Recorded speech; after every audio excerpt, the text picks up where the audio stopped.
প্রিয় শিক্ষার্থী বন্ধুরা, আজকে আমরা পড়ব নবম দশম শ্রেণীর বাংলা প্রথম পত্রের আরো একটি গল্প। আজকের আমাদের গল্পটির নাম হচ্ছে আম আটির বেপু এবং লেখক হচ্ছেন বিভূতিভূষণ বন্দ্যোপাধ্যায়। আজকের আমাদের গল্পটা অনেক বেশি বড়, এজন্য আমরা আজকে অর্ধেক পড়ব এবং পরবর্তী ক্লাসে আমরা বাকি অর্ধেক শেষ করব। তো দেখো, আম আটির বেপু। বেপু মানে কি? বেপু মানে হচ্ছে বাঁশি, আর আটি মানে হচ্ছে আমের যে বিচি থাকে ভিতরে, সেটা হচ্ছে আটি। তাহলে আমের আটি দিয়ে বাঁশি বাজানো যায়, এজন্য আমাদের গল্পটির নাম হচ্ছে ওইটা অনুসারে আম আটির বেপু। তো লেখক পরিচয় তোমরা যা যা পড়বা সেগুলো তোমাদের জন্য এখানে আমি মার্ক করে দিছি। এগুলো পড়লে তোমাদের পরীক্ষার জন্য এনাফ। তোমরা এখানে বিভূতিভূষণ বন্দ্যোপাধ্যায়ের লেখা উপন্যাস এবং গল্প গ্রন্থগুলো পড়বা, তারপর এই লাইনটা পড়বা এবং ওনার জন্মসালটা দেখলেই লেখক পরিচিতি কভার হয়ে যাবে। আমরা এখন আমাদের গল্পে চলে যাই। কি বলছে দেখো, সকালবেলা 8টা কি 9টা, হরিহরের পুত্র আপন মনে রোয়াকে বসিয়া খেলা করিতেছে। এখানে হরিহরটাকে আমাদের এই গল্প আমরা অনেকগুলো চরিত্র পাবো। একটা হচ্ছে অপু, তারপর হচ্ছে দুর্গা। অপু এবং দুর্গার পিতা হচ্ছে হরিহর। হরিহরের পুত্রকে অপু আপন মনের, আপন মনে মানে কি? মানে নিজের মতো করে বা নিজের খেয়াল খুশি মতো। রোয়াক মানে কি? বারান্দা। রোয়াকে বসিয়া খেলা করিতেছে। তাহার একটা ছোট টিনের বাক্স আছে, সেটা ঢালা ভাঙা। ঢালা মানে কি? ঢালা মানে হচ্ছে বাক্সের ঢাকনা। ঢাকনা কেমন ছিল? ভাঙা ছিল। বাক্সের সমুদয় সম্পত্তি সে উপর করিয়া মেঝেতে ঢালিয়াছে। সমুদয় সম্পত্তি মানে কি? অর্থাৎ বাক্সের সকল সম্পত্তি। সমুদয় মানে কি? সকল। আর সম্পত্তি অর্থাৎ একটা ছোট বাচ্চাদের খেলার বাক্সে কি কি থাকে? বিভিন্ন ধরনের জিনিস থাকে। যেমন বিভিন্ন প্রাণী থাকে ছোট ছোট, যেমন ঘোড়া, গরু। এরপরে কি থাকে? বিভিন্ন ধরনের ফুল থাকে, কয়েন থাকে, এগুলাই থাকে। তো সে সমস্ত সম্পত্তি উপর করিয়া মানে কি একদম মেঝের মধ্যে ঢেলে দিছি। মেঝে মানে কি? মেঝে মানে হচ্ছে ফ্লোর বা মাটি। এরপর কি বলছে দেখো, একটা রং ওঠা কাঠের গোড়া, 4 পয়সা দামের একটা টোল খাওয়া টিনের ভেপু ভাসি গোটা কতক করি। অর্থাৎ এখানে বর্ণনা দিচ্ছে যে ওইটার ভিতরে বা টিনের বাক্সটার ভিতরে কি কি আছে। রং ওঠা কাঠের গোড়া আছে, অর্থাৎ সেটা কি? কাঠের গোড়াটার কি শরীর থেকে রং উঠে গেছে, মানে কাঠের গোড়াটা কি অনেক বেশি পুরাতন হয়ে গেছে। 4 পয়সা দামের একটা টোল খাওয়া টিনের ভেপু ভাসি। তাহলে ভেপু ভাসিটা কি ছিল? কিসের ছিল? টিনের। কয় পয়সা দামের? 4 পয়সা দামের। গোটা কত? কড়ি। আচ্ছা, কড়ি মানে কি? কড়ি হচ্ছে পূজার সময় মূর্তির সামনে রাখা বিভিন্ন ধরনের খাবার অথবা অন্যান্য কি জিনিসপত্র কি বলা হয়? কড়ি বলা হয়। এগুলি সে মায়ের অজ্ঞাতসারে লক্ষ্মী পুজোর কড়ির ঝুপড়ি হইতে খুলিয়া লইয়াছিল। তাহলে অজ্ঞাতসারে মানে কি? অজ্ঞাতসারে মানে হচ্ছে অজান্তে। অর্থাৎ অপু মায়ের অজান্তে লক্ষ্মী পূজার কড়ির চুপড়ি হইতে, চুপড়ি মানে কি? চুপড়ি মানে হচ্ছে ঝুড়ি। আর কড়ি মানে তো বললামই যে মূর্তির সামনে পূজার সময় যেসব খাবার রাখা হয় সেগুলোকে কি বলে? সেগুলোকে বলা হয় হচ্ছে কড়ি। তো কড়ির ঝুড়ি হইতে খুলিয়া লইয়াছিল কি? বিভিন্ন ধরনের জিনিসপত্র। পাছে কেহ টের পায়, অর্থাৎ পিছনের কোনো মানুষজন যাতে বুঝতে না পারে বা টের না পায় সেজন্য, বা তার ভয়ে কি জন্য কি করে? সর্বদা মানে কি? সবসময় লুকিয়ে রাখে একটা 2 পয়সা দামের পিস্তল, কতকগুলো শুকনো নাটা ফল। অর্থাৎ তার যে ঝুড়ি, ঝুড়ির মধ্যে কি কি ছিল? 2 পয়সা দামের একটা পিস্তলও ছিল, তারপরে কি কতকগুলো কি ফল ছিল? নাটা ফল ছিল। দেখিতে ভালো বলিয়া তাহার দিদি কোথা হইতে অনেকগুলো কুড়ে আনিয়াছিল। কিছু তাহাকে দিয়েছে, কিছু নিজের পুতুলের বাক্সে রাখিয়া দিয়েছে। অর্থাৎ কি দেখতে ভালো? নাটা ফল দেখতে ভালো বলিয়া তাহার দিদি, দিদিকে, দিদি হচ্ছে এখানে অপুর বোন। নাম কি? নাম হচ্ছে দুর্গা। আমরা দুর্গা সম্পর্কে সামনে জানতে পারবো। অনেকগুলো কুড়ে আনিয়াছিল, কিছু তাহাকে দিয়েছে। কাকে? অপুকে কিছু দিয়েছে, আবার কিছু কি নিজের পুতুলের বাক্সে, অর্থাৎ দুর্গা নিজের পুতুলের বাক্সে কিছু রেখে দিয়েছে। খান কত খাপড়ার কুচি। আচ্ছা, খাপড়ার কুচি মানে কি? খান কত মানে হচ্ছে কিছু, আর খাপড়ার কুচি মানে হচ্ছে মাটির তৈরি জিনিসের ভাঙা অংশ। অর্থাৎ আমরা গ্রামের মধ্যে দেখবা যে মাটির তৈরি একসময় ব্যাংক ছিল। ব্যাংক মানুষ গ্রামে 10 টাকা 20 টাকা করে রাখতো, বা মাটির তৈরি আরো অনেক কিছু আছে, যেমন বিভিন্ন হাড়ি আছে, বড় কলস আছে মাটির। তো সেগুলোর কি, সেগুলো যখন পুরাতন হয়ে যায়, সেগুলো যখন ভেঙে যায়, তখন ওগুলোর ভাঙা অংশগুলো দিয়ে কি ছোট বাচ্চারা খেলাধুলা করে, সেগুলোকে কি বলা হয়? খাপড়ার কুচি, অর্থাৎ মাটির তৈরি জিনিসের ভাঙা অংশ। তারপর দেখো, গঙ্গা যমুনায় খেলিতে এই খাপড়াগুলির লক্ষ্য অব্যর্থ বলিয়া বিশ্বাস হওয়ায় সে এগুলি সযত্নে বাক্সে রাখিয়া দিয়েছে। এগুলো তাহার মহামূল্যবান সম্পত্তি। এতগুলো জিনিসের মধ্যে সবে সে টিনের বাঁশিটা কয়েকবার বাজাইয়া সেটির সম্বন্ধে বিগত কৌতূহল হইয়া তাহাকে একপাশে রাখিয়া দিয়েছে। অর্থাৎ এই যে খাপড়াগুলি, মাটির ভাঙা অংশগুলি, এগুলো দিয়ে এক ধরনের খেলা খেলে।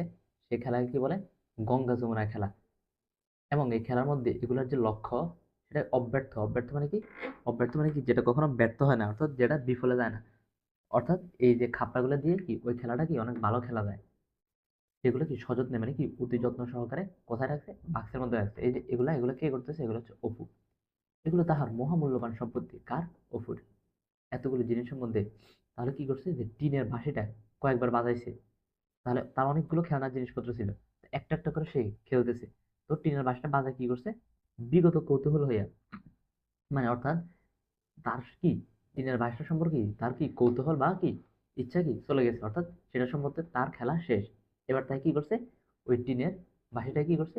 একপাশে রেখে দিছে। তারপর দেখো, কাঠের গোড়া নাড়াচাড়া করা হইয়া গিয়েছে। অর্থাৎ কাঠের গোড়া সম্পর্কে কি খেলা শেষ। সেটিও একপাশে পিঁজরা ফলের আসামির ন্যায় পড়িয়া আছে। পিঁজরা ফলের আসামির ন্যায় বলতে বুঝেছে যে সেটাও কি একপাশে অবহেলিত হয়ে পড়ে আছে। কোনটা? ওই যে কাঠের গোড়া। বর্তমানে সে গঙ্গা যমুনায় খেলিবার খাপড়াগুলিকে হাতে লইয়া মনে মনে দাওয়ার উপর গঙ্গা যমুনার ঘনাঘা কল্পনা করিয়া চোখ বুজিয়া খাপড়া ছুঁইয়া দেখিতেছে তা ঠিক হইতেছে কিনা। অর্থাৎ সে ওই যে খাপড়াগুলি বা মাটির যে ভাঙা অংশগুলি, সেগুলোই কি গঙ্গা যমুনা খেলার জন্য সেগুলো কি হাতে নিয়েছে। আর দাওয়া মানে কি? দাওয়া মানে হচ্ছে বারান্দা। অর্থাৎ আমরা একটু আগে দেখছি যে রোয়াক মানে বারান্দা, এবং দাওয়া মানেও কিন্তু বারান্দা। অর্থাৎ গঙ্গা যমুনার কি একটা গড় কি সে কল্পনা করছে। চোখ বুঝিয়ে মানে কি? চোখ বন্ধ করে কি সেগুলো সে কি ধুইয়া দেখতেছে। আবার কি দেখতেছে? মানে তাক তাক মানে কি? লক্ষ্য। অর্থাৎ তার লক্ষ্য ঠিক হইতেছে কিনা।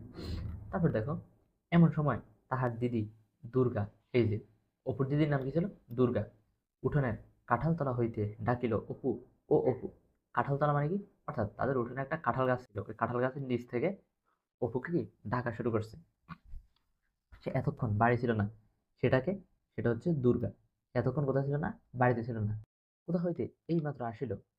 তাহার স্বর একটু সতর্কতা মিশ্রিত। কেন সতর্কতা মিশ্রিত? স্বর মানে কি? স্বর মানে হচ্ছে আওয়াজ বা কণ্ঠ। অর্থাৎ সতর্কতা মিশ্রিত এই জন্য যে আস্তে আস্তে রাখতেছে, তার মা যাতে কি না শুনে। কারণ এতক্ষণ সে যে বাইরে ছিল, এটা জানতে পারলে তার মা কি তাকে বকুনি বা মাইর দিতে পারে। এজন্য কি সে কি একদম সতর্কতার সাথে বা আস্তে করে অপুকে ডাক দিছে। তারপর দেখো,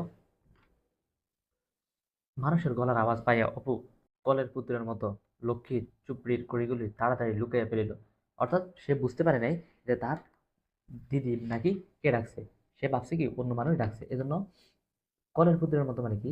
মানে হচ্ছে তাড়াতাড়ি করে লক্ষ্মীর চুপড়ির কড়িগুলি, অর্থাৎ ওই যে পূজার সামনে থেকে আহ, মূর্তির সামনে থেকে পূজার সময় যে জিনিসগুলো নিয়ে আসছে, সেগুলো কি করছে? সে কি তাড়াতাড়ি লুকাই ফেলছে।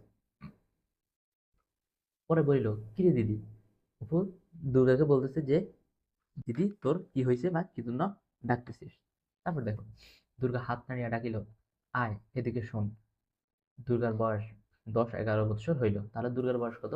10-11 বছর। এটা এমসিকিউর জন্য খুব বেশি ইম্পর্টেন্ট।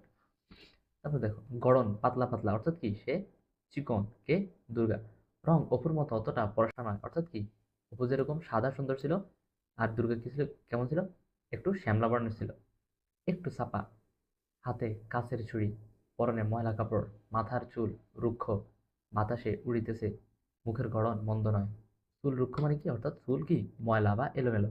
পরনে ময়লা কাপড়, এটা দ্বারা বোঝাচ্ছে যে অপু এবং দুর্গারা কি দারিদ্র শ্রেণীর প্রতিনিধিত্ব করতেছে। অর্থাৎ অপুর পিতা হরিহর সে কি একটু গরিব ছিল। মুখের গড়ন মন্দ নয়। অপুর মতো চোখগুলো বেশ ডাগর ডাগর। ডাগর মানে কি? ডাগর ডাগর মানে কি? অর্থাৎ চোখগুলো কি বেশ বড় বড়। অপু রোয়াক হইতে নামিয়া কাছে গেল, বলিল, কে রে? রোয়াক মানে কি? রোয়াক মানে হচ্ছে বারান্দা। তারপর দেখো, দুর্গার হাতে কি ছিল? নারকেলের মালা। অর্থাৎ আমরা যখন নারিকেল ভাঙি রান্না করার জন্য বা অন্য কোনো কাজে, নারিকেল যখন ভাঙি তখন নারিকেলের কিন্তু দুইটা অংশ থাকে। তো দুইটা অংশ দুই দিকে হয়ে যায়। তো প্রত্যেকটা অংশ কি বলে? বলে যে নারিকেলের মালা। সেটা সে নিচু করিয়া দেখাইলো কতকগুলো কচি আম কাটা। কাকে দেখাইছে নিচু করে? অপুকে দেখাইছে। সুর নিচু করিয়া বলিল, মা ঘাট থেকে আসেনি তো? অর্থাৎ মা পুকুর ঘাট থেকে আসছে কিনা সেটা কি সে তার ভাই অপুকে জিজ্ঞেস করছে। অপু ঘাড় নাড়িয়া বলিল, উহু, মানে কি? অপু ঘাড় নেড়ে বলল যে না, আসে নাই। দুর্গা চুপি চুপি বলল, একটু তেল আর একটু নুন নিয়ে আসতে পারিস? আমের কুশি ঝাড়াবো। আমের কুশি মানে কি? অর্থাৎ কাঁচা আম। আর ঝাড়াবো মানে কি? ঝাড়াবো মানে হচ্ছে মাখাবো। অর্থাৎ দুর্গা বলতেছে অপুকে যে একটু কি তেল আর নুন নিয়ে আস, আম মাখাবো। তারপর দেখো অপু আহ্লাদের সহিত বলিয়া উঠিল, কোথায় পেলি রে দিদি? আহ্লাদের সহিত মানে কি? অর্থাৎ অতি আনন্দের সাথে, যে আমগুলা কি তুই কোথায় পেয়েছিস? দুর্গা বলিল, পটলিদের বাগানে সিঁদুর কৌটার তলায় পড়েছিল। তাহলে এই যে আম পাইছে, আম কোথায় পাইছে? পটলিদের বাগানে। অর্থাৎ দুর্গাদের প্রতিবেশী ছিল পটলি, তাদের আম বাগান ছিল। ওখানে কোথায় পাইছে? সিঁদুর কৌটার তলায় কি আম পড়েছিল। তারপর দেখো আম দেখি, দিকি মানে কি? দিকি মানে হচ্ছে দেখি, একটু নুন আর কি তেল, নুন মানে কি? লবণ। তারপর দেখো অপু দিদির দিকে চাহিয়া বলিল, তেলের ভাঁড় চুলে মা মারবে যে, আমার কাপড় যে বাসি। অপু দুর্গাকে বলতেছে যে ভাঁড়, ভাঁড় মানে কি? তেলের পাত্র। চুলে মানে কি? স্পর্শ করলে বা টাচ করলে মা কি মারতে পারে। কেন? কারণ আগেকার যুগে একটা কথা ছিল যে বাসি কাপড়ে বা ময়লা কাপড়ে কোনো কি খাবার জিনিস ধরতে নেই। এজন্য বলছে যে আমার কাপড় বাসি, এখন আমি যদি তেল স্পর্শ করি বা তেলের ভাঁড় ছুঁই তাহলে কি মা মারতে পারে। তারপর দেখো দুর্গা বলতেছে, তুই জানা শিগগির করে, মার আসতে এখন ঢের দেরি। ঢের মানে কি? হচ্ছে অনেক দেরি। খার কাচতে গিয়েছে, শিগগির যা। শিগগির মানে কি? অর্থাৎ মা কাপড় কাচতে গেছে, তুই কি তাড়াতাড়ি যা। খার মানে কি? খার মানে হচ্ছে কাপড়, কাপড় ধুইতে গেছে, যে তুই তাড়াতাড়ি যা। অপু বলিল, নারকলের মালাটা আমায় দে, ওতে ঢেলে নিয়ে আসবো। তুই খিড়কি ধরে গিয়ে দেখ মা আসছে কিনা। খিড়কি দর মানে কি? দোর মানে হচ্ছে দরজা, আর খিড়কি মানে হচ্ছে পিছন। অর্থাৎ খিড়কি দোর মানে হচ্ছে পিছনের দরজা। অপু বলতেছে যে তুই পিছনের দরজা দিয়ে দেখ কি মা আসতেছে নাকি। দুর্গা নিম্ন স্বরে বলিল, নিম্ন স্বরে মানে কি? অর্থাৎ আস্তে বলছে যে তেল টেল যেন মেঝেতে ঢালিস নি। মেঝে মানে কি? মানে হচ্ছে মাটি বা ফ্লোর। সাবধানে নিবি, নইলে মা টের পাবে বা মা বুঝতে পারবে। তুই তো একটা হাবা ছেলে। অর্থাৎ এখানে কে বলতেছে? দুর্গা বলতেছে অপুকে বলতেছে যে তুই তো একটা হাবা, মানে কি?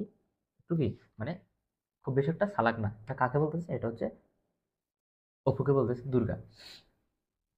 অর্থাৎ আমরা অনেক সময় দেখি যে আমাদের পিঠাপিঠি যদি ভাই বোন থাকে, অর্থাৎ আহ, মানে সমান বয়সের যদি ভাই বোন থাকে, তাহলে কি তাদের মধ্যে কি একটা সবসময় কি একটা মানে ঝগড়া বা ঝগড়া বিবাদ কি লেগেই থাকে। তো এরকম অপু আর দুর্গার মাঝে। তারপর দেখ আমরা সামনে যাই। অপু বাড়ির মধ্য হইতে বাহির হইয়া আসিলে দুর্গা তাহার হাত হইতে মালা লইয়া আমগুলি বেশ করিয়া মাখিল। বলিল, নে হাত পাত। যখন বাড়ি থেকে আসছে তখন কি দুর্গা কি মালাটা নিচে উপর থেকে এবং কি আমগুলো বেশ করিয়া মাখিল, মানে কি খুব ভালো করে মাখছে। এরপর দেখো, তুই অতগুলো খাবি দিদি। অর্থাৎ অপুকে দিছে দুর্গা, কিন্তু তাদের কি অপুর হয় নাই, অপুর কি আরো বেশি লাগবে, এজন্য বলছে যে তুই অতগুলো খাবি দিদি। অতগুলো বুঝি হলো, এটা কে বলতেছে? এটা বলতেছে দুর্গা। যে এখানে বেশি কিভাবে হয়েছে? এই তো ভারী বেশি, যা আচ্ছা নে আর দুখানা। অর্থাৎ অপু যখন চাইছে যে আমাকে আরো কয়েকটা দাও, তখন কি দুর্গা আরো দুইটা দিছে। বাহ, দেখতে বেশ হয়েছে রে। একটা লঙ্কা আনতে পারিস? আর একখানা দেবো তাহলে। লঙ্কা মানে কি? লঙ্কা মানে হচ্ছে মরিচ। অর্থাৎ দুর্গা অপুকে অফার দিছে, যদি তুই আরেকটা আনতে পারিস তাহলে কি তোকে আরো দেবো আম। লঙ্কা কি করে পারবো দিদি? মাঝে তক্তার উপর রেখে দেয়, আমি যে নাগাল পাইনে। তক্তা মানে হচ্ছে কাঠের তক্তা। অর্থাৎ এটার মধ্যে কি অনেক ধরনের জিনিসপত্র রাখা হয় গ্রামের রান্নাঘরগুলোতে। হুম, আমি যে নাগাল পাই না, অর্থাৎ কি অপু ছোট ছিল জন্য কি সেটা নাগাল পায় না। তবে থাকবে যাক। এটা কে বলতেছে? এটা বলতেছে দুর্গা। আবার ওবেলা আনবো মানে কি পরে আবার আনবে, কি আনবে? আম। এখন পটলিতে ডোবার ধারের আম গাছটায়, ডোবা মানে কি? ডোবা মানে হচ্ছে ছোট্ট পুকুর। ধারের আম গাছটায় গুটি যা ধরেছে দুপুরের রোদে তলায় ঝরে পড়ে। অর্থাৎ আম গাছের নিচে কি দুপুরের রোদে কি ঝরে পড়ে থাকে কি ছোট ছোট আম। দুর্গাদের বাড়ির চারদিকেই জঙ্গল। তাহলে দুর্গাদের বাড়ির চারদিক কেমন ছিল? জঙ্গলে পরিপূর্ণ ছিল। হরিহর রায়ের জ্ঞাতি ভ্রাতা নীলমণি রায় সম্প্রতি গত বৎসর মারা গিয়াছেন। তাহার স্ত্রী পুত্র কন্যা লইয়া নিজ পিত্রালয়ে বাস করিতেছেন। জ্ঞাতি মানে হচ্ছে কি আপন, আর ভ্রাতা মানে কি? ভ্রাতা মানে হচ্ছে ভাই। তাহলে হরিহর রায়ের আপন ভাইয়ের নাম কি ছিল? নীলমণি রায়। এটা এমসিকিউর জন্য খুব বেশি ইম্পর্টেন্ট।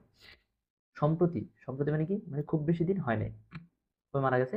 গত বৎসর। তাহার স্ত্রী পুত্র কন্যা লইয়া নিজ পিত্রালয়ে বাস করিতেছেন। অর্থাৎ নীলমণি রায়ের স্ত্রী পুত্র কন্যা ছেলে মেয়ে নিয়ে কি নিজ পিত্রালয় অর্থাৎ বাবার বাড়িতে, পিত্রালয় মানে কি বাবার বাড়ি, কাজেই পাশের এই ভিটাও জঙ্গলাবৃত হইয়া পড়িয়া আছে। অর্থাৎ এই যে নীলমণি রায়ের বসত ভিটা বা তার থাকার জায়গাটা কি একদম জঙ্গল দিয়ে ঢেকে পড়ে আছে। নিকটে আর কোনো লোকের বাড়ি নেই। নিকটে মানে কি অর্থাৎ তার আশেপাশে কি আর কোনো বাড়ি নেই। 5 মিনিটের পথ গেলে তবে ভুবন মুখুজ্জের বাড়ি। তাহলে এটা পরীক্ষার জন্য ইম্পর্টেন্ট যে অপু এবং দুর্গাদের বাড়ি থেকে 5 মিনিটের পথ গেলে কার বাড়ি? ভুবন মুখুজ্জ বা ভুবন মুখোপাধ্যায়দের কি বাড়ি। তারপর দেখো হরিহরের বাড়িটাও অনেকদিন হয়ে গেল মেরামত হয় নাই। সামনের দিকে রোয়াক ভাঙা ফাটলে বন বিছুটির ও কালো মেঘ গাছের বন গজায় আছে। হরিহরকে অপু এবং দুর্গার বাবা, তার বাড়িটাকে অনেকদিন হলো মেরামত হয় নাই মানে কি অনেকদিন হলো কি ঠিক করা হয় নাই। তারপর দেখো রোয়াক মানে কি, রোয়াক মানে হচ্ছে বারান্দা। ওই যে যেটা ভাঙা ওই অংশে ওই ভাঙা ফাটলে কি জন্মাইছে? বন বিছুটি, এক ধরনের কি বন্য গাছ, এবং কালো মেঘ গাছের বন গজে আছে। কালো মেঘ গাছ কি এটা এক ধরনের কি গাছ। অর্থাৎ বারান্দার যে অংশ ভাঙে গেছে, ভেঙে পড়ছে, ওই ফাটলটাতে বা ফাটা জায়গাটায় কি 2 ধরনের গাছ জন্মাইছে। ঘরের দৌড় জানালার কপাট সব ভাঙা। নারিকেলের দড়ি দিয়ে গরাদের সঙ্গে কি করা আছে? গরাদের সঙ্গে কি বাঁধা আছে। দৌড় কি? দৌড় মানে হচ্ছে দরজা, আর কপাট মানে কি অর্থাৎ দরজা এবং জানালার যে অংশটা কি মানে ছিটকিনি, ছিটকিনিটাকে কি বলা হয়? কপাট। নারকেলের দড়ি দিয়ে কিসের সঙ্গে বাঁধা আছে? গরাদের সঙ্গে বাঁধা আছে। তারপর দেখো খিড়কি দৌড় জনাত করিয়া খুলিবার শব্দ হইল এবং একটু পরে সর্বজয়ার গলা শোনা গেল, দুর্গা ও দুর্গা। অর্থাৎ ওর নাম ছিল কিন্তু দুর্গা, কিন্তু ওকে বাসায় কি বলে ডাকতো? বাসায় ডাকতো যে দুর্গা বলে। খিড়কি দৌড় মানে কি পিছনের দৌড়, পিছনের দরজা। ঝনাত করিয়া মানে কি অর্থাৎ যে আওয়াজটা হয়েছে সে আওয়াজটাকে কি বলছে? যে ঝনাত করিয়া। তারপর দেখো দুর্গা বলিল, মা ডাকছে, যা দেখে আয়, ওখানে খেয়ে যা, মুখের যে নুনের গুঁড়ো লেগে আছে মুছে ফেল। অর্থাৎ দুর্গা কি বলতেছে? যে মা ডাকতেছে তুই দেখে আয়, আর মুখে যে নুনের বা লবণের গুঁড়া লেগে আছে সেটা কি জন্য মুছে ফেলতে বলতেছে?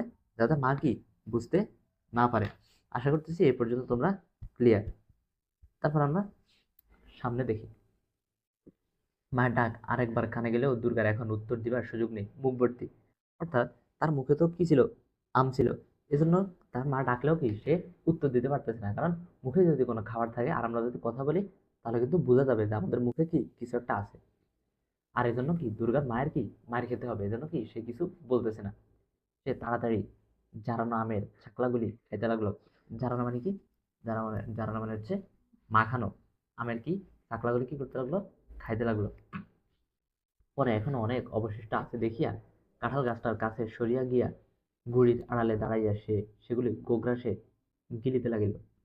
তো তখন যখন দেখছে যে অনেকগুলা কি বাকি আছে, তখন সে কি কাঁঠাল গাছের নিচে চলে গেছে আর গুড়ির আড়ালে দাঁড়াইছে সেগুলো গোগ্রাসে। অর্থাৎ আমরা কি যখন খাবার খাই আস্তে আস্তে চাবিয়ে চাবিয়ে খাই, কিন্তু তার কি এখন আর কি সময় নেই। গোগ্রাসে মানে কি গিলিতে, বা তাড়াতাড়ি করে কি সে গিলতে লাগছে যাতে কি তাড়াতাড়ি তার কি খাওয়াটা শেষ হয়ে যায়, আর তার মা তার দুর্গার মা যাতে কিছু না বুঝতে পারে। তারপর দেখো অপু তাহার পাশে দাঁড়াইয়া নিজের অংশ প্রাণপণে গিলিতেছিল, কারণ চিবিয়া খাওয়ার আর কি সময় নেই। খাইতে খাইতে দিদির দিকে চাহিয়া সে দোষ সম্বন্ধে সচেতনতাসূচক কি হাসি হাসিল। দুর্গা খালি মালাটা এক টান মারিয়া ভেরেন্ডা কসার বেড়া পার করিয়া নীলমণি রায়ের ভিটার দিকে জঙ্গলের মধ্যে ছুড়িয়া দিল। কি যে মালাটার মধ্যে কি এতক্ষণ আম জড়ানো হয়েছে বা আম মাখানো হয়েছে, সেটা কি ভেরেন্ডা কসা। ভেরেন্ডা কসা মানে কি এক ধরনের গাছ, সেই গাছের কি বেড়া পার করে দিছে। আর কি ওই যে তার কি নীলমণি রায় অর্থাৎ হরিহর রায়ের কি আপন ভাই, তার ভাইয়ের কি ভিটা বা বসত বাড়ি থেকে কি জঙ্গলের দিকে মালাটা ছুঁড়ে মারছে যাতে তার মা কি কিছু বুঝতে না পারে। তারপর দেখো বাইরের দিকে চাহিয়া বলিল, মুখটা মুছে ফেলে না বাঁদর, নুন লেগে রয়েছে যে। অর্থাৎ অপুর মুখে যে লবণ লেগে আছে সেজন্য কি দুর্গা ভয় পাচ্ছে যে তার মা যাতে বুঝতে না পারে, এজন্য বলতেছে কি যে নুনগুলো যাতে মুছে ফেলে। তারপর দেখো পরে দুর্গা নিরীহ মুখে বাড়ির মধ্যে ঢুকিয়ে বলিল, কি মা? নিরীহ মুখে মানে কি? মানে মনে হয় যেন সে কিচ্ছু জানে না, মানে এতক্ষণ যে আম খাইছে বা আহ, এতক্ষণ বাইরে বাইরে ছিল, ওই যে নিরীহ মুখে মানে কি একদম সাধারণ ভাবে, মানে মনে যেন কি কিছুই জানে না এরকম একটা মুখে মায়ের কাছে গেছে, বললো কি মা। তারপর দেখো কোথায় বেরোনো হয়েছিল শুনি। এই যে এই কথাটা কে বলছে? এই কথাটা দুর্গার মা বলছে, যে কোথায় বের হয়েছো। একলা নিজে কত দিকে যাব, সকাল থেকে খার কেছে গা গতর ব্যথা হয়ে গেল। খার মানে কি? তার জামা কাপড় ধুয়ে গা গতর ব্যথা হয়ে গেল। একটুখানি কুটো গাছটা ভেঙে দুখানা করা নেই, কেবল পাড়ায় পাড়ায় টোটো টোকলা সেদে বেড়াচ্ছেন, সে বাঁদর কোথায়? একটুখানি কুটো গাছটা ভেঙে দুখানা করা নেই মানে কি? মানে অর্থাৎ সামান্য কোনো কি কাজ করে না কে? দুর্গা। কেবল পাড়ায় পাড়ায় টোটো, যেমন আমরা বলি না যে টোটো করে ঘুরে বেড়ানো, এখানে বলছে যে টোটো টোকলা সেদে বেড়াচ্ছেন, সে বাদর কোথায়? এখানে কার কথা বলছে? সে বাদর কথা বলতে এখানে অপুর কথা বলছে। অপু আসিয়া বলিল, মা খিদে পেয়েছে। তাহলে অপু আসি কি বলছে, যে একটু আগে কিন্তু সে খাইছে, কিন্তু তার মাথা তার দাঁতে কি কোনো কিছু বুঝতে না পারে, এজন্য কি বলছে, যে মা খিদে পেয়েছে। মা বলছে কি, রসো রসো একটুখানি দাঁড়াও বাপু, একটুখানি হাফ জিরোতে দাও। রসো রসো মানে কি? অর্থাৎ থামো থামো, একটুখানি দাঁড়াও, একটুখানি হাফ জিরোতে দাও মানে কি কিছু সময় আমাকে কি বিশ্রাম করতে দাও। তোমাদের রাত দিন খিদে আর রাত দিন হাই ফরমাস। ও দুর্গা, দেখ তো বাছুরটা হাঁক পারছে কেন? এই যে রাত দিন খিদে আর রাত দিন ফাইভ ফরমাস, ফাইভ ফরমাস মানে কি? মানে সবসময় কি এটা ওটা, ফাইভ ফরমাস মানে কি এটা ওটা, মানে ওপার দুর্গার কি সবসময় কি খিদে লাগে, আর কি সবসময় কি এটা ওটা তার মায়ের কাছে আবদার করে। ও দুর্গা, দেখ তো বাছুরটা হাঁক পার সেকেন্ড। হাঁক পার সেকেন্ড মানে কি? মানে কি জন্য চিৎকার করতেছে। তারপর দেখো খানিকটা পরে, মানে কিছুক্ষণ পরে, সর্বজয়া রান্নাঘরের দাওয়ায়, সর্বজয়াকে, সর্বজয়া হচ্ছে অপু এবং দুর্গার মা, রান্নাঘরের দাওয়ায় বটি পাতিয়া শশা কাটিতে বসিল। দাওয়ায় মানে কি? দাওয়া মানে হচ্ছে বারান্দা, অর্থাৎ রান্নাঘরের বারান্দা ছিল, সেখানে কি বটি পাতিয়া শশা কাটতে বসিল। অপু কাছে বসিয়া পড়িয়া বলিল, আর একটু আটা বের করো না মা, মুখে বড্ড লাগে। অর্থাৎ তাই কি কিছু একটা খাইতে দিছে, সে কি সেটা কি আটা, সেখানে আটার পরিমাণ কি একটু কম পড়ছে। তারপর দেখো দুর্গা নিজের বাঘ হাত পাতিয়া লইয়া সংকুচিত সুরে বলিল, চালবাজ আর নেই মা। অর্থাৎ তাদেরকে কি দিছে? চালবাজা খাইতে দিছে। অপু খাইতে খাইতে বলিল, চিবানো যায় না। মানে কি কি চিবানো যায় না? চালবাজা কি অনেক শক্ত ছিল, সেজন্য বলতেছে কি চিবানো যাচ্ছে না। আম খেয়ে দাঁত টকে, মানে এতক্ষণ যেটার জন্য বয়, অপু কিন্তু এখন কি সেটা বলে দিছে, মানে তারা চাইছে যে তার মায়ের থেকে কি আম খাওয়ার ব্যাপারটা কি লুকাইতে, কিন্তু অপু কি মুখ ফসকে বা ভুল করে কি বলে দিছে। তারপর দেখো দুর্গার ভ্রুকুটি মিশ্রিত চোখ টেপায় বাধা পাইয়া তাহার কথা অর্ধপথে বন্ধ হয়ে গেল। মানে যখন সে আম খেয়ে দাঁত টকে এটুকু পর্যন্ত বলছে, তখন ভ্রুকুটি মিশ্রিত মানে কি? মানে চোখ রাঙানো, মানে দুর্গা কি একদম চোখ গরম করছে অপুর দিকে। তো তখন কি অপুর সাথে সাথে মনে পড়ছে, না এই কথা তো বলা যাবে না, মা জেনে যাবে। চোখ টেপায় বাধা পাইয়া তাহার কথা, কার কথা? অপুর কথা, অর্ধপথে মানে অর্ধেক আসি বন্ধ হয়ে গেছে। তাহার মা জিজ্ঞেস করিল, আম কোথায় পেলি? কিন্তু অভু এবং দুর্গার মা তো যা বুঝার সে তো কি বুঝে নিছে, কে? সর্বজয়া। সর্বজয়া তো কি যা বুঝার তা বুঝে নিছে। তো কি জিজ্ঞেস করছে, যে আম কোথায় পাইছিস? সত্য প্রকাশ করিতে সাহসী না হইয়া অপু দিদির দিকে জিজ্ঞাসাসূচক দৃষ্টিতে চাহিল। কার দিকে? দুর্গার দিকে। জিজ্ঞাসাসূচক দৃষ্টিতে মানে কি? মানে তার দিকে তাকাইছে, যে এখন কি বলবে, মানে সে কি দুর্গার কাছ থেকে সাহায্য চাইতেছে, যে এখন কি বলা যায় মাকে। সর্বজয়া মেয়ের দিকে চাহিয়া বলিল, তুই ফের এখন বেরিয়েছিলি বুঝি? ফের মানে কি? ফের মানে হচ্ছে আবার, অর্থাৎ সর্বজয়া বলতেছে তুই এখন আবার বেরিয়েছিস। দুর্গা বিপন্ন মুখে বলিল, ওকে জিজ্ঞেস করো না, আমি এই তো এখন কাঁঠাল তলায় দাঁড়িয়ে, তুমি যখন ডাকলে তখন তো। বিপন্ন মুখে মানে কি? অর্থাৎ চিন্তিত মুখে। বিপন্ন মুখে মানে কি? চিন্তিত মুখে। ওকে জিজ্ঞেস করো না মানে কি? মানে হচ্ছে বলতেছে যে অপুকে জিজ্ঞেস করো, মানে কি আমি মাত্রই কি কাঁঠাল তলায় দাঁড়িয়েছিলাম। এরপর স্বর্ণ গোয়ালিনী গায়ে দহিতে আসায় কথাটা চাপা পড়িয়া গেল। গোয়ালিনী মানে কি? অর্থাৎ যে ব্যক্তি দুধ দহন করে তাই কি বলা হয়? গোয়ালিনী। আর তার নাম কি ছিল? স্বর্ণ। গায়ে দহিতে আসায়, গায়ে মানে কি? মানে হচ্ছে গাভী বা মহিলা গরু। দহিতে আসায় কথাটা চাপা পড়ে গেল। কোন কথা? যে আম খাওয়ার কথা। তার মা বলিল, যা বাছুরটা দরগে যা, ডেকে সারা হলো। ডেকে সারা হলো মানে কি? মানে ডেকে একদম কি অস্থির হয়ে গেছে, কে? বাছুরটা চিৎকার করতে করতে কি অস্থির হয়ে গেছে। কমলে বাছুর, ও স্বর্ণ, এত বেলা করে এলে কি বাসে? কমলা বাছুর মানে কি? একদম কি কম বয়সী বাচ্চা বা বাছুর। ও স্বর্ণ, ও স্বর্ণ মানে কি? স্বর্ণ। এত, এই যে এ স্বর্ণ গোয়ালিনীকে ডাকতেছে ও স্বর্ণ বলে, এত বেলা করে এলে কি বাসে? অর্থাৎ এত দেরি করে এলে কি হয় নাকি? একটু সকাল করে না এলে এই তেতপ্পর পর্যন্ত বাসর বাধা। তেতপ্পর মানে কি, মানে এতক্ষণ পর্যন্ত কি, পর্যন্ত মানে পর্যন্ত বাসরটা কি বাধা থাকে। এজন্য স্বর্ণকে বলতেছে বা গয়ানীকে বলতেছে কি আরেকটু তাড়াতাড়ি আসার জন্য। তারপর দেখো, দিদির পিছনে পিছনে অপু দুধ দোয়া দেখিতে গেল। তাহলে অপু কোথায় গেছে? দিদির পিছনে পিছনে দুধ দোয়া দেখতে গেছে। সে বাহিরে উঠোনে পা দিতেই দুর্গা হাতার পিঠে ধুম করিয়া কি করছে? নির্ঘাত কি করছে? একটা কিল বসাই দিছে। কহিল, লক্ষ্মী ছাড়া বাদর। পরে মুখ ভেঙে কহিল, আম খেয়ে দাঁত টুকে গিয়েছে। এটা যে অপু তখন বলছে, এজন্য তাই কি আবার ভেঙাচ্ছে। আবার কোনোদিন আম দেবো, খেয়েও ছাই দেবো মানে কি, অর্থাৎ কিছুই দেবে না। এই অবেলায় পটলিদের কাঁকুড়তলির আম কুড়িয়ে এনে জারাবো। জারাবো মানে কি, মানে আবার মাখাবো। এই অবেলায় মানে কি, মানে একটু পরেই। পটলিদের কাঁকুড়তলির অর্থাৎ কি আরেকটা গাছ আছে, সেটা কোথায়? কাঁকুড়তলিতে। এত বড় বড় গুটি হয়েছে। এত বড় বড় গুটি হয়েছে মানে কি, মানে আমগুলো কি অনেক বড় বড় হয়েছে। মিষ্টি যেন গুড়। মিষ্টি যেন গুড় মানে কি, মানে আমগুলা কি মিষ্টি যেন গুড়, মানে গুড়ের মতো মিষ্টি। আমগুলা কোনগুলা? এই যে কাকুরতলির আম। এখন তোমাদেরকে যদি প্রশ্ন করে যে দুর্গা কোন আমের কথা বলছে, যে সেগুলা কি গুড়ের মতো মিষ্টি বা মিষ্টি যেন গুড়, তাহলে কি হবে অ্যান্সার? অবশ্যই কি পটলিদের কাকুরতলির আম। দেবো তোমায়, কেউ এখন হাওয়া একটা কথাকার, যদি এতটুকু বুদ্ধি থাকে। অর্থাৎ দুর্গা এখানে অপুকে বলতেছে যে কেউ এখন মানে কি তোমাকে আর দিব না। হাবা একটা কথাকার, হাবা মানে কি, অর্থাৎ কিছুটা বলদ। হাবা মানে কি বলদ। যদি এতটুকু বুদ্ধি থাকে, যদি এতটুকু বুদ্ধি থাকে মানে কি, অর্থাৎ অপুর কি এতটুকু বুদ্ধি নেই। এটা কার মতে? এটা হচ্ছে দুর্গার মতে। তো আমরা আজকে এ পর্যন্ত পড়লাম। পরবর্তী ক্লাসে আমরা এই গল্পটার বাকি অংশ শেষ করব। তো আজকের ক্লাসটা আশা করি তোমরা বুঝতে পারছো। তো আজকের ক্লাসটা এই পর্যন্তই। আল্লাহ হাফেজ সবাইকে।